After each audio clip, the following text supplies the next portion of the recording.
எதிர்பார்ப்புங்கிற தலைப்பில் பேசினாலும் நம்முடைய வாழ்க்கையில் ஒரு எதிர்பார்ப்புன்னு ஒரு காரியம் இருக்கும். எதிர்பார்க்காத வாழ்க்கை ஒன்றும் இல்லை. நான் படித்து முடிச்சு வேலைக்கு போயிடுவேன், ஒரு எதிர்பார்ப்பு. பிள்ளை பெரிய பிள்ளை ஆகிட்டா அவளை திருமணம் பண்ணணும், அதுக்கு நல்ல ஒரு மாப்பிள்ளை பார்க்கணும், இந்த மாப்பிள்ளை நல்லா இருக்குமா அப்படின்னு ஒரு எதிர்பார்ப்பு. இந்த கம்பெனிக்கு போனால் நல்ல சம்பளம் தருவாங்களா, வேலைகள் வச்சுக்குவாங்களா, ஒரு எதிர்பார்ப்பு. கல்யாணம் பண்ணும்போது மாப்பிள்ளை என்னை காப்பாற்றுவானா, நல்லா வச்சுக்கோனா ஒரு எதிர்பார்ப்பு. பிள்ளைகள் படித்து வேலைக்கு போய் என்னை காப்பாற்றுமா, ஒரு எதிர்பார்ப்பு. இப்படி பலருடைய வாழ்க்கையில் பலவிதமான எதிர்பார்ப்புகளோடு உண்டு. இன்னைக்கு இந்த காரியத்தை செஞ்சிடலாம், செஞ்சு முடிச்சுட்டா இந்த பணம் நமக்கு வரும், இப்படி எதிர்பார்ப்போட வயலுக்குமா இல்லையா? இப்போ ஹோட்டலுக்கு சாப்பிட போனாலும் ஒரு எதிர்பார்ப்பு, இது இருக்குமான்னு கேட்பவன்ட்ட, ஐயோ இப்போ தாங்க தீந்துச்சுன்னுமா, சே என்னடா தீந்து போச்சு. ஒரு எதிர்பார்ப்பு. ஒரு மனுஷங்கிட்ட ஒரு மனுஷி, ஒரு மனுஷங்கிட்ட ஒரு மனுஷன், ஒவ்வொருத்தரோட வாழ்க்கையில் ஒரு எதிர்பார்ப்பு. நாங்கள் இவங்க இப்படியெல்லாம் இருப்பாங்கன்னு எதிர்பார்த்தோம், இவங்க இப்படியெல்லாம் இருப்பாங்கன்னு எதிர்பார்க்கிறோம். எல்லா மனுஷருக்குள்ளும் பலவிதமான எதிர்பார்ப்புகள் உண்டு. இருக்கா இல்லையா? நமக்கு ஒரு எதிர்பார்ப்பு உண்டா இல்லையா? படிக்கும்போதே நம்ம இப்படி வாழணும் ஒரு எதிர்பார்த்து அதுக்கு முயற்சி எடுக்கிறோமா இல்லையா? ஆனால் வேதாகமத்தில் எதிர்பார்த்த மனுஷர்களை குறித்து நான் உங்களோட பேச விரும்புகிறேன். 2 ராஜாக்கள் புஸ்தகம் 5ஆம் அதிகாரம் 3ஆம் வசனம். 2 ராஜாக்கள் 5ஆம் அதிகாரம் 3ஆம் வசனம். அவள் தன் நாச்சியாரை பார்த்து, என் ஆண்டவன் சமரியாவில் இருக்கிற தீர்க்கதரிசியில் போவாரானால் நலமாயிருக்கும், அவர் இவருடைய குஷ்டத்தை நீக்கி விடுவார் என்றார். பாருங்க, சமரியால சிரியா தேசத்தின் பட தளபதி வீட்டில் ஒரு யூத பெண் வேலை செய்கிறா. என்னன்னா, சிரியா ராஜா என்ன பண்ணிட்டான், இஸ்ரவேல் ஜனங்கள இடத்துல வந்து யுத்தம் பண்ண வந்தவன் பிடிச்சிட்டு போகும்போது ஒரு யூத பெண்ணை பிடிச்சிட்டு போயிட்டான். பிடிச்சிட்டு போகும்போது நாகமான் படத்தளபதி வீட்டில் வேலைக்காரியாக இருக்கிறா. இப்போ நாகமான் அப்படிங்கிறவரும் நமக்கு தெரியும், அவர் ஒரு குஷ்டரோகி, படத்தளபதி, போர்ப்பட தளபதி, ஆனால் குஷ்டரோகியாக இருந்தார். அப்போ அந்த குஷ்டரோகி இருக்கும்போது அவர் மிகவும் அவர் கஷ்டப்படுறத யூத ஸ்திரீ பார்க்குறா. படத்தளபதி வீட்டில் இருக்கிற வேலைக்காரி, யூத ஸ்திரீ வேலைக்காரி இருக்கிறா. அவ சொல்கிறா அது ஓனர்கிட்ட, நாச்சார்கிட்ட பார்த்து, என் ஆண்டவன் யார், தளபதி சமரியாவில் இருக்கிற தீர்க்கதரிசியில் போவாரானா நலமா இருக்கும், அவர் இவருடைய குஷ்டத்தை நீக்கிடுவார் அப்படின்னு. இப்போ இஸ்ரவேல் எருசலேம் தலைமை கொண்டு ஒரு ராஜாங்கம் இருக்கு. இஸ்ரவேல் ஜனங்க 10 கோத்திரம் சமரியாவில் இருக்கு, அது யூத கோத்திரம். இப்போ இஸ்ரவேல் யூதர் அப்படின்னு பார்க்கும்போது இஸ்ரவேல் ஜனங்கள்லாம் அந்த 12 கோத்திரத்தில் 10 கோத்திரம் இப்படி, 2 கோத்திரம் அப்படி இருக்குது. அதில் இருக்கிறது தான் இப்படி ஆயிடுச்சு. இப்போ அந்த குஷ்டரோகி நலமாகும்படியாக நான் அவருடைய வேலைக்காரி ஓனர்கிட்ட சொல்கிறா. உடனே அவன் மனைவி அவர் சொல்கிறா. சொன்ன உடனே அந்த 4ஆம் அதிகாரத்துலேருந்து 7 வரை வாசித்து பார்த்தீங்கன்னா, அப்பொழுது அவன் போய் இஸ்ரவேல் தேசத்து பெண் இன்ன பிரகாரமாய் சொல்லுகிறாள் என்று ராஜாவிடத்தில் படத்தளபதி அறிவித்தான். அப்பொழுது சிரியாவின் ராஜா, நல்லது போகலாம், இஸ்ரவேலின் ராஜாவுக்கு நிருபம் தருகிறேன் என்றான். அப்படி அவன் கையில் 10 தாலந்து வெள்ளியும் 6000 செக்கல் நிறைய பொன்னையும் 10 மாற்று வஸ்திரங்களையும் எடுத்து கொண்டு போய் இஸ்ரவேலின் ராஜாவிடத்தில் அந்த நிருபத்தை கொடுத்தான். அதிலே, இந்த நிருபத்தை உம்மிடத்தில் என் ஊழியக்காரனாகிய நாகமான் கொண்டு வருவான், நீர் அவன் குஷ்டத்தை நீக்கிவிட அவனை உம்மிடத்தில் அனுப்புகிறேன் எழுந்தது. இஸ்ரவேலின் ராஜா அந்த நிருபத்தை வாசித்த போது அவன் தன் வஸ்திரங்களை கிழித்துக் கொண்டு ஒரு மனுஷனை அவன் குஷ்டத்தில் நின்று நீக்கிவிட வேண்டும் என்று அவன் என்னிடத்தில் நிருபம் அனுப்புகிறான். கொல்லவும் உயிர்ப்புக்கு நான் தேவனா? பாருங்க, இப்ப இஸ்ரவேல் ராஜா இடத்துல சிரியா தேச ராஜா ஒரு கடிதம் எழுதுறாரு. நாகமான் குஷ்ரோகி அனுப்புறா, நீ சுகமாக்கிரு அப்படின்னு. இஸ்ரவேல்ல யார்கிட்ட அந்த பெண் போ சொன்னா? தீர்க்கதரிசி இடத்துல. ராஜா போய் சொல்ற, ராஜாவே அந்த நாட்டில் போனா சுகமாயிருமாவா அப்படின்னு ராஜா நிருபம் எழுதி இந்த பொண்ணு மணியெல்லாம் கொடுத்து அவனுக்கு கொடுத்துட்டு நீ சுகமாயிட்டு வாடா போடா அப்படின்னு அனுப்பிட்டான். அவன் ராஜ சட்டை கட்டில கிழிச்சுக்கிட்டான். ஏன் தெரியுமா? அந்த சிறிய நாட்டைக்கு இஸ்ரவேல் தேசத்துக்கு பயம் இருந்துச்சு. அவன் சண்டை போடுறதுக்கு ஐடியா தேடுறான். இந்த நாகமா நினைச்சிட்டான் போனோன்னு சிறிய ராஜா சுகமாக்கிடுவான்னு. அவன் வஸ்திரத்துல கிழிச்சு பத்தில பைத்தியக்கார நாட்டை கிழிச்சு நிற்கிறானே, என்னடா அப்படின்னு வாசிக்கிறோம். 5-8 வரை இஸ்ரவேலின் ராஜா தன் வஸ்திரங்களை கிழித்து கொண்ட செய்தியை தேவனுடைய மனுஷனாகிய எலிசா கேட்டபோது அவன், நீர் உம்முடைய வஸ்திரத்தை கிழித்துக் கொள்வானேன், அவனை என்னிடத்தில் வந்து இஸ்ரவேலிலே தீர்க்கதரிசி உண்டு என்பதை அறிந்து கொள்ளட்டும் என்று ராஜாவுக்கு சொல்லி அனுப்பினான். அப்படியே நாகமான் தன் குதிரைகளோடும் தன் ரதங்களோடும் வந்து எலிசாவின் வாசப்படியில் நின்றான்.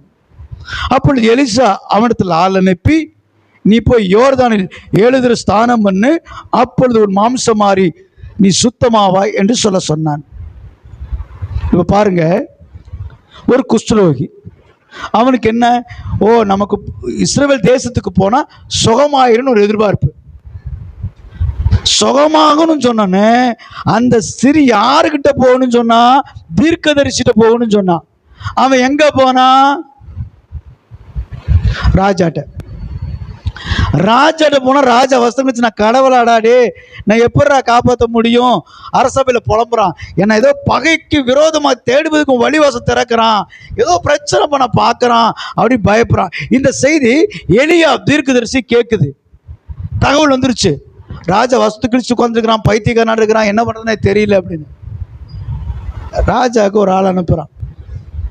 அவன் என்ன இடத்துல அனுப்பு, இஸ்ரவேல் ஒரு தீர்க்கதரிசி இருக்கிறான் என்று சொல்லி அவன் அறிந்து கொள்ளட்டும். நல்ல யோசனை. இஸ்ரவேல்ல தேவன் சொன்னானா தீர்க்கதரிசின்னு சொன்னானா? இஸ்ரவேல்ல ஒரு தீர்க்கதரிசி இருக்கான்னு அவனுக்கு தெரியணும். இதை படிச்சோன்னு ரொம்ப யோசனை பண்ணேன், என்னடா இஸ்ரவேல்ல ஒரு தேவன் இருக்கான்னு தெரிஞ்சுக்க சொல்லுவான்னு பார்த்தா, இஸ்ரவேல்ல ஒரு நான் இருக்கிறேன் அவனுக்கு தெரியட்டுங்கிறான். நான் ஒரு தேவனுடைய மனுஷன் இருக்கிறேன்னு அவனுக்கு தெரியட்டும். சரி, ராஜா சொல்றான், நீ அந்த தீர்க்கதரிசிகிட்ட போப்பா அப்படின்னு. அவன் ரதங்களோடும் குதிரைகளோடு வந்தான். வந்து அப்படியே நிக்கிறான். எலிசா வெளியவே வரல, அவனை பார்க்கவும் இல்லை. ஒரு ஆள் அனுப்பி, இப்போ யோர்தான்ல அவனை 7 முண்டு முழுக்க சொல்லு போ அப்படின்ட்டார்.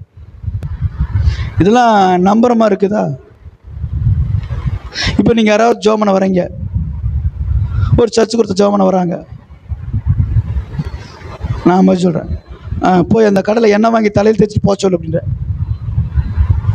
ஒரு ஆள் சொல்லு போய் சொல்லிருச்சு. அவன் நம்புவானா? எனக்கு அதை பைத்தியக்கார நான் தெரியுதா? வருமா இல்லையா? அவனுடைய எதிர்பார்ப்பு அந்த படத்தளபதி எப்படியா சுகமாயிரலான்னு வந்தான். இவன் என்ன சொல்றான்? வஸ்திரத்தை கிழிச்சுக்கிறான். தீர்க்கதரிசி சொல்றான், வேலைக்காரன் அனுப்பி தீர்க்கதரிசி முகத்தையே பார்க்கல. எலியாமா அந்த எலிசா அந்த நாகமான பார்க்கவே இல்லை. வேலைக்காரன் அனுப்புறான், போ அவனை போய் இந்த யோர்தான்ல 7 முக்கிட்டு அப்படியே போக சொல்லு அப்படிங்கிறான்.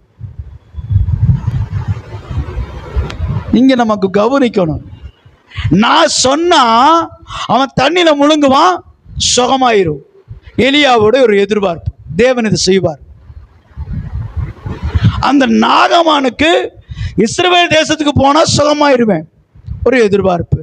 வேலைக்காரிக்கு என்னுடைய எஜமான் இஸ்ரவேல் தேசத்தை தீர்க்கதரிசியை பார்க்க போயிட்டாருன்னா நல்லா ஆயிரும் ஒரு எதிர்பார்ப்பு. எல்லாத்துக்கும் ஒரு எதிர்பார்ப்பு. நமக்கு ஒரு எதிர்பார்ப்பு இருக்கு. சேர்ச்சுக்கு போனா இன்னைக்கு அவன் பிரச்சனை தீந்துரும், பாஸ்டர் பிரச்சனை சொன்னா தீந்துரும், ஜெபம் பண்ணா தீந்துரும். ஒரு எதிர்பார்ப்பு நம்முடைய வாழ்க்கையில் இருக்கும். சில நேரம் அந்த எதிர்பார்ப்பு நமக்கு பதில் ஆப்போசிட்டா இருக்கும், ஏற்றுக்கொள்ள முடியாது. இப்ப நானும் போய் சொல்றான் தண்ணியில முழுங்கடா அப்படின்னோடனே அவனுக்கு வந்துச்சே கோபம். யாருக்கு? நாகமானுக்கு செப கோபம். ஏண்டா எங்க ஊர்ல இல்லாத நதியாடா, நான் குளிக்கலன்னு நினைச்சியா, நான் சுத்தமான நினைச்சியா அப்படின்னு பயங்கர ஆர்குமெண்ட் பண்ணிருப்பாங்க. இப்போ நான் ஒன்று சொல்றேன், காலையில் ஃப்ரெஷ்ஷாக குளிச்சுட்டு நிற்கிறீங்க, மாஸ்டர் எனக்கு ஒரு ப்ராப்ளம், எனக்கு உடம்பு சரியில்லை ஜெபம் பண்ணுங்க, போய் வீட்டில் போய் குளிச்சுட்டு வாங்க அப்படிங்க. குளிச்சுட்டு போயிரு சரியாயிருங்கிற. குளிச்சுட்டு தானே வந்தேன். வீட்டில் போய் இல்லை தள்ளி மோந்து பார்ப்போம், ஏதோ நாத்தங்கிட்ட ஒரு ஸ்மெல்லு வருதா, இந்த பாஸ்ட் போய் தண்ணியில் போய் குளிக்க சொல்கிறார். இப்போ தானே குளிச்சு துணி மாற்றிட்டு வந்தேன். ஒரு படத்தளபதி ஒரு தீர்க்கதரிசியை பார்க்க வரான். என்னதான் அவன் ஒரு குஷ்டரோகி ஸ்மெல் வந்தாலும் அவன் வாசி திரவியம் போட்டிருப்பான், ஸ்மெல் வரக்கமே. ஏன்னா படத்தளபதி ஓட்டணுமே, ரதங்களை ஓட்டணுமே. அவன் என்ன ராஜா படத்தளபதி நாருன்னு சொல்லிவானே. ஏன்னா குஷ்டரோகம் என்பது கைகள் அழுகும், அப்படியே அழிச்சுட்டே வரும். சதையை சாப்பிட்டு வரும்போது இதில் புண்ணு சீவலை வடி, அப்படியே அதை தொடை சுத்தம் பண்ணி வச்சுக்கணும். அந்த ஊழியத்தை தான் அன்னை தெரேசா செஞ்சாங்க. ஊழியம்னு என்ன தெரியுமா? பைபிள் எடுத்து பிரசங்கம் பண்ணுறது ஊழியம் இல்லை. அந்த அம்மா அந்த குஷ்டரோக சுகமாக்கி, அது இந்துவா முஸ்லீமா கிறிஸ்டின் பார்க்காம அந்த அம்மா செஞ்சாங்க. அது ஒரு விதமான ஊழியம். சரி, இந்த நாகமானுக்கு நீ போடா 7 தடவை ஸ்நானம் பண்றா, அப்பொழுது மாம்சமாகி நீ சுத்தமாயிருவேன்னு சொல்லிட்டாப்புல. நாகமான் கடும் கோபம் கண்டு போடா அப்படின்னு புறப்பட்டு போய் ஊருக்கு வெளியே நின்ட்டான். கோபம் பிடிச்சிட்டு அவன் அப்படியே அவன் சாமி கும்பிட்டு என்னை உடம்பெல்லாம் தொட்டு சுகமாக்குவான்னு பார்த்தா, என் கொசத்தை நீக்கி போடுவான்னு பார்த்தா போய் தண்ணியில குளிங்கிறான். சில வேளைகளிலே நம்முடைய ஆசீர்வாதத்துக்கு போய் நிற்போம், இதை செஞ்சுட்டு வாங்கன்னு சொன்னா நமக்கு கோபம் வரும். இந்த நாகமானுக்கு அப்படியே உடம்பெல்லாம் எண்ணெய் தேய்ச்சி பாலிஷ் பண்ணி சுகமாக்குவான்னு பார்த்தா அவன் வரவும் இல்லை, போய் ஸ்நானம் பண்ணுங்கிறான். பாஸ்டர் தொழில்ல வேலை கிடைக்கல, வருமானம் வரல, குடும்ப கஷ்டம் தீரல, பிரதர் இதை செய்யாதீங்க, இதை செய்யுங்க. அப்புறம் அவ்வளோதான் செஞ்ச, அவ்வளோதான். புரியுதா உங்களுக்கு? ஆண்டவர் தீர்க்கதரிசியை வார்த்தையை கனப்படுத்துவதை போல ஊழியக்காரன் வார்த்தையும் கனப்படுத்துவார். சில ஊழியக்கார வார்த்தை கேட்காதங்கடித்தா இன்னும் நம்மளை விட்டு குஷ்டரோகம் போகாமையே இருக்கு. கஷ்டரோகம் சொல்லலாமா? ஏன் நம்ம கஷ்டம் நிறைய இருக்கு. குஷ்டரோகம் மாதிரி கஷ்டரோகம் நம்ம பெருசா இருக்குது. அநேகர் வாழ்க்கையில பிரச்சனை தீராதுக்கு தேவனுடைய வார்த்தையை கேட்பதில்லை. அப்போ இவன் எதிர்பார்த்த காரியம் நடக்காதங்கட்டிக்கு என்ன, நான் புறப்பட்டு வெளியே, சில சபை விசுவாசியோட காரியம் நிறைவேறாங்கட்டிக்கு வெளியே போயிடுறாங்க. அதுக்கெல்லாம் வருத்தப்பட முடியாது.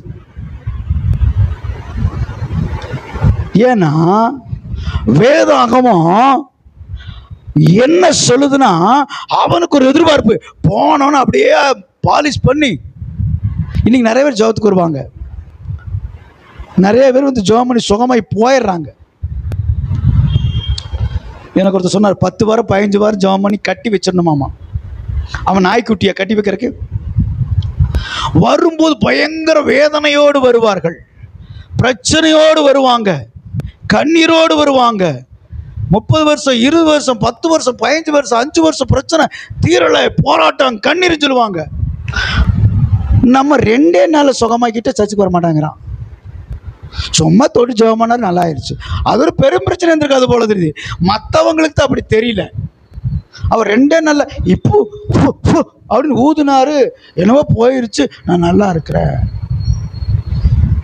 அது சும்மா நல்லா இருக்கிற சபைக்கு போக முடியுமா? ஆனா 10 வாரம் போட்டு அவனை நெலுவெடுத்தா, அவனை கீழே விட்டு பெரட்டி கன்னத்துல 4 அப்பு, கோவந்திர 4 அப்பு வரப்பா மண்டையை அடிக்கிறான், பேய் ஓட்டுறேன்னு சொல்லி. ஒரு பாஸ்ட் குச்செடுத்து ஒரு அம்மாவுக்கு அந்த அடி அடிக்கிறான். அவன் புருஷன் அழுகிறான், என் மொண்டாடிய தொட்டதை கூட இல்லை, அது பாஸ்ட் அடி அடிக்கிறாரு. பாஸ்ட் இருக்கிறான், என்னத்தை சொல்றது? அப்படியாவது அவ திருந்துவான்னு நினைச்சான் போல இது பாஸ்ட். அந்த பிசாசு இந்த அடிக்கெல்லாம் போக மாட்டேன்னுச்சு. அடி வாங்குற பிசாசு குச்செடுத்து அடிச்சா யாருக்கு அடி விழுகும்? மனுஷனுக்கா பிசாசுக்கா? எவ்வளோ அறிவான பாஸ்ட் பாருங்க, ஊழியக்காரங்க. ஸ்தோத்திரம். குறை சொல்லலை, உதாரணம் சொல்கிறேன். அப்போ வேதாகமத்தில் பார்க்கும்போது அந்த நாகமான் குஷ்டரோகிக்கு ஒரு எதிர்பார்ப்பு இருந்துச்சு, எப்படியாவது குஷ்டரோக சுகமாயிரும்.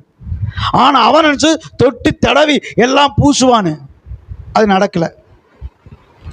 தீர்க்கதரிசி சொல்கிறான், போய் அந்த யோர்தானில் 7 தடவை முழங்குன்னு. அதெல்லாம் செய்யலை. அப்போ அந்த வேலைக்காரன் சொல்கிறான், 12ஆம் வசனம் பார்த்தீங்கன்னா, ஸ்நானம் பண்ணி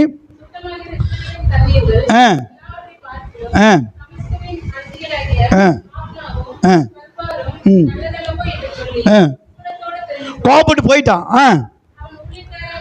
அந்த ஸ்தானாதி அந்த பட தளபதியோட வேலைக்காரன் சொல்றான், தகப்பனே அந்த தீர்க்கதரிசி ஒரு பெரிய கருத்தை, அவனை தலை வெட்டிட்டு பாடா, நாட்டை பிடிச்சிட்டு பாடான்னு சொன்னா என்ன பண்ணிருப்பீங்க? உமக்கு சொல்லி இருந்தால் அது நீ செய்வீர் அல்லவா? ஸ்நானம் பண்ணும், அப்போ சுத்தமாகுவீர் என்று சொல்லும் போது அதை செய்ய வேண்டியது எத்தனை அதிகம் என்று சொன்னான். ஒரு பெரிய காரியத்தை சில பேர் ஜோம் பண்ணி, ஒரு நாள் ஒருத்தர் ஜோம் பண்ணியிருந்தேன், சுகமாயிடுச்சு. சர்ச்சுக்கு வர வந்து வாக் பண்ணியிருந்தாரு, வர முடியல. அப்படி கேட்டு ஏன் வரல அப்படின்னு அவர் சொன்னார், பாஸ்டர் எனக்கு பிஸியாக இருக்கிறேன், வேணா மாசமான ஒரு சின்ன காணி கொடுத்துட்டுமா? நீங்கள் காணிக்கு வாங்கிக்கிங்க. என்னால் முடியாது, நான் முடியும் போது அப்பப்போ வேணா வந்து பார்க்குறேன்னாப்புல. நீயும் வரக்கூடாது, காணிக்கும் வரக்கூடாது, போயிரு. நாங்கள் பிச்சை எடுக்க வரல, ஊழியக்காரங்க சுவிசேஷ ராஜாவுடைய வேலை செய்ய வந்திருக்கிறோம். இந்த தீர்க்கதரிசிட்ட ஸ்நானம் பண்ணணும்னு வந்துட்டான். அதெல்லாம் முடியாது, நான் போய் எத்தனை தண்ணி நான் பார்த்துருக்கிறேன். ஏன்னா எங்க ஊர் தண்ணி இல்லாத தண்ணி எனக்கு தெரியாத நாணமா, எனக்கு தெரியாத அறிவா, எனக்கு தெரியாத ஜபமா, எனக்கு தெரியாத வல்லமையா? எப்போ நீ ஆப்போசிட்ல பேசுறியோ அப்போ ஆசீர்வாதம் உன்னை விட்டு விலகி நிற்குதுன்னு அர்த்தம். உன் எதிர்பார்ப்பு கிடைக்கலன்னு அர்த்தம். என்ன சொல்ற அப்படியே செய்யணும். இதை செய்யாத, கவனமா மறுபடியும் செஞ்சு போட்டு, ஏன் பாஸ்டர் இப்படி ஆயிடுச்சு, நான் தெரியாம செஞ்சுட்டேன் பாஸ்டர். உனக்கு தெரியாமல செய்யல, உனக்கு விசுவாசம் இல்லை, நம்பிக்கை இல்லை, அதனால மாம்ச முயற்சி எடுத்துட்டேன், ரைட்? அதனால உன் ஆசீர்வாதத்தை நீ இழந்துட்ட, ஆசீர்வாதத்துக்கு விரோதமா போயிட்ட. என்ன சொல்றாரோ ஆண்டவர், என்ன செய்ய சொல்றாரோ அதை மட்டும் செய். அதுதான் உடைய எதிர்பார்ப்பு நிறைவேற்ற முடியும். அநேக எதிர்பார்ப்பு நமக்குள்ள நிறைவேற காரணம், நாம் எதிர்பார்க்கிற காரியத்தை தேவன் செய்யும்படி விரும்புகிறோம். நம்ம எதிர்பார்க்கிற காரியத்தை ஆண்டவர் செய்யணும் விரும்புகிறோம், ஆனா நம்ம எதிர்பார்க்கிறபடி ஆண்டவர் செய்யணும் விரும்புகிறோம்.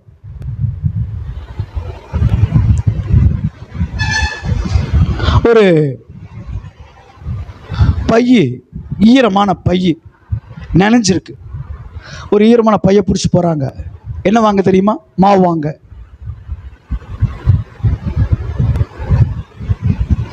என்ன வாங்குறதுக்கு ஓட்ட பாத்திரத்தை எடுத்துட்டு போறான். யாராவது அரிசி வாங்குற பை, ஓட்ட பை, அரிசி போடுவாங்களா? அதை முதல் தைச்சிட்டு வா. அதெல்லாம் ஆகாது. அப்ப தேவனு அதெல்லாம் ஆகாது. உன்னுடைய எதிர்பார்ப்பு, நான் இப்படி வாழணும், நான் இப்படி இருக்கணும், எதிர்பார்க்கறதுக்கு தேவன் ஒரு கட்டளை கொடுக்கிறார். எப்பவுமே ஆசீர்வாதத்தை பெற்றுக்கொள்ள வேண்டும் என்று விரும்புகிற போது உனக்கு முன்பாக ஒரு கட்டளை எப்பவுமே நிற்கும். அதை தெரிஞ்சுக்கோ. நீங்க ஒரு காரியத்தை செய்யறதுக்கு முன்பாக ஒரு கட்டளை நிற்கும். எப்பவும் நீ கேட்கிற ஆசீர்வாதம் கேட்கும் போது உனக்கு கட்டளை நிற்கும். இதை செய்யறியான்னு பார்க்கறக்கு. அந்த கட்டளை நிறைவேற்றும் போதுதான் அந்த ஆசீர்வாதத்தை பெறும். ஒரு பெரிய பூட்டு, வீடு நிறைய பொக்கிஷம் பூட்டி வச்சுட்டாங்க. சாவி கொடுக்குற ஆண்டவர், சாவி போட்டு திறக்க மாட்டேன், உடச்சி எடுத்துக்கிறேன், கம்பி போட்டு எடுத்துக்கிறேன் அப்படின்னா அந்த முயற்சிகள் சரியா? சரியா? சாவிதான் இருக்குல்ல, அதை கொடுக்குறாரு, வாங்கி திறக்காம நான் கம்பி போட்டு திறப்பேன், நான் உடைப்பேன்னா நம்ம யாரு? திருடர்கள். தேவனுடைய வார்த்தையை மீறும்போது நம்ம என்னவா மாறுறோம்? நம்ம திருட்டு வேலையை வேற ஏதாவது விதத்தில். ஏங்க இப்போ கவர்மெண்ட் வேலை கிடைக்குன்னு சொல்லுவாங்களே, ஒரு 2 லட்சம் கொடுத்தா கிடைக்கணும்னு இவர் கிறிஸ்தவராக இருப்பார். பாஸ்டர் அன்னைக்கு தான் பண்ணியிருப்பார், லஞ்சம் கொடுத்து வேலை வாங்காதேன்னு இருப்பார். ஆனால் ஈபி கணேசன் அவருக்கு லஞ்சம் கொடுத்து வாங்கியிருப்பார். அது வேற பிரச்சனை. சர்ச்சுக்கு நான் சொல்ற அர்த்தம் புரியுதா? சர்ச்சுக்கு 2 இப்போ போஸ்டில் பணம் கட்டினா தாங்க பணம் தருவோம், அது கொஞ்சம் எக்ஸ்ட்ரா செலவாகும். பரவாயில்லைங்க, அது பேர் என்ன? அது லஞ்சம் இல்லை. விசுவாசி லஞ்சம் கொடுத்து வேலை வாங்குறான். பிரசங்கத்துக்கு அது சம்மதம் இருக்கா? தேவன் ஒரு காலமும் அவர் வார்த்தைக்கும் செய்கைக்கும் கட்டளைக்கும் மாறுபட்டு இருக்காது. அவர் பரிசுத்தர் போல நீங்களும் பரிசுத்தமா இருக்கணும். வேண்டா கொடுக்காதனா கொடுக்கூடாது. கொடுத்தா நீ நிற்க மாட்டேன். அனுபவசாலிங்க இருக்கிறாங்க, இங்கே இழந்து நிற்கிறவங்க இருக்கிறாங்க. அப்போ நமக்கு எவ்வளோ நஷ்டம் பார்த்தீங்களா? அதனால நம்ம எவ்வளோ நஷ்டத்துக்கு உள்ளானோம். அப்போ தேவன் ஒரு காரியத்தை உனக்கு கொடுக்குறன்னா ஒரு கட்டளை இருக்கும். நீ ஒன்றும் வேண்டாம், நீ கரெக்டாக ஜெபம் பண்ணி பைபிள் வாசினா ஒரு பாஸ் சொல்றார், நீங்க ஜெபம் பண்ணி பைபிள் வாசிடா உன் பிரச்சனை தீர்த்துருவாருன்னா அது செய்ய மாட்டோம். ஏன் பாஸ்டர் இத்தனை வருஷம் ஆயிடுச்சு, ஆண்டவர் வாக்கு பண்ணார், தீர்க்கதரிசனம் சொன்னார், வெளிப்பாடு சொன்னார், ஒன்றும் நிறைவேறல. ஆட அவர் ஆசிரியருக்கு தராரு, நீ தான் ஓட்ட பைய வச்சு நிக்கிறிய, கொடுக்கிற பணம் வெளியே போயிருமே. இப்ப நம்ம நாகமான சுகமாக அந்த யோர்தான்ல முழுகணும். அவன் அடபுடிச்சு நிக்கிறான், நான் பண்ண மாட்டேன். அவன் வேலைக்காரன் சொல்றான், 13ஆம் வசனம் பார்த்தீங்கன்னா அவன் சொல்லுவான், 5:13 அவன் ஊழியக்கார சமயத்தில் வந்து அவன் நோக்கி, தகப்பனே அந்த தீர்க்கதரிசி ஒரு பெரிய காரியத்தை உமக்கு சொல்லியிருந்தா அதை நீ செய்வீர் அல்லவா? ஸ்தானம் பண்ணும், அப்போ சுத்தமாகவீர் என்று உம்மோடு சொல்லும்போது அதை செய்ய வேண்டியது எவ்வளவு அதிகம். சில பேர் பிரேயருக்கு வருவாங்க, நான் நிறைய பேர் சந்திப்பேன், சத்தியமெல்லாம் சொல்லி சத்தியமெல்லாம் நல்லா இருப்பாங்க. பிரதர் நீங்கள் நானசம் எடுத்துருங்க பிரதர் அப்படிங்க. இல்லை பிரதர் இப்போ முடியாது. எப்போ முடியாதுன்னு சொல்கிறியோ உனக்கு இருக்கிற குஷ்டரோகம் உன்னை விட்டு போகலைன்னு அர்த்தம். உன் பாவம் உன்னை விட்டு போகலை. உன் சரீரத்தை உருகுலைக்கிற பாவம் அது உன்னை அரிக்குதுன்னு அர்த்தம். அல்ல பாஸ்டர் பிரதர் நான் அப்புறம் எடுத்துக்கிறேன். அந்த நிமிஷத்தில் எப்போ நீ ஆண்டவர் கண்ணில் மீறியோ உன் எதிர்பார்ப்பு ஸ்டாப் ஆயிடுது. அந்த ஊழிக்கு அவராது அவங்க வந்தவங்க சொன்னாங்க, எனக்கு இவ்வளோ பிஸ்னஸில் ப்ராப்ளம் அப்படின்னாங்க. எல்லா பிஸ்னஸ்க்கும் ஓப்பன் பண்ணி, பிரதர் நீங்கள் ஆண்டு நல்லா வளர்ந்துருக்கிறீங்க, டான்ஸ் எடுத்துக்கங்க அப்படின்னு. இல்லை பாஸ்டர் எங்கள் சர்ச்சில் ஒத்துக்க மாட்டாங்க, அவங்க சர்ச்சில் நானசம் கொடுக்க மாட்டாங்க, குழந்தையிலே கொடுத்துருவாங்க. அது தப்புன்னு உபதேசத்தை கேட்டு தெரிஞ்சுட்டு எங்கள் உறவில் கோவிச்சுக்குவாங்க. ஏப்பா நீ உறவில் கோவிச்சுக்குவாங்களே, அப்போ தேவ நீதி நிறைவேற்றுவது பரலோகம் தூதர்கள் ஒத்துக்குவாங்களா? ஆண்டவர்கிட்ட ஆசீர்வாதத்தை கொடுக்குறக்கு, எதிர்கால ஆசீர்வாதத்துக்கு, உன் வாழ்க்கையில் ஆசீர்வாதத்தை தருவாங்க, ஒத்துக்குவாங்களா? ஏண்டவரே மனம் திரும்புங்கள் சொன்னீங்களே, பரலோக சமயமா இருக்குன்னு சொன்னீங்களே, உங்களை பரிசுத்தப்படுத்திக் கொள்ளுங்க, அப்ப உங்க நடுவு அற்புதம் செய்வேன்னு சொன்னீங்களே. இவன் பரிசுத்தப்படுத்திக் கொள்ள மாட்டானே, இவனுக்கு எப்படி அற்புதம் செய்ய போறீங்க? தேவனுடைய கட்டளை நிறைவேற்றாமல் நாம் எதிர்பார்க்கிற காரியங்கள் நமக்கு கைகூடி வராது. அப்ப கைகூடி நம்ம காரியங்கள் வர வேண்டும். நாம் எதிர்பார்க்கிற காரியம் கைகூடி வரணும்னா தேவன் நமக்கு விதிக்கிற கட்டளையும் பிரமாணங்களையும் நிறைவேற்ற வேண்டியது மிக நமக்கு அவசியமா இருக்கு.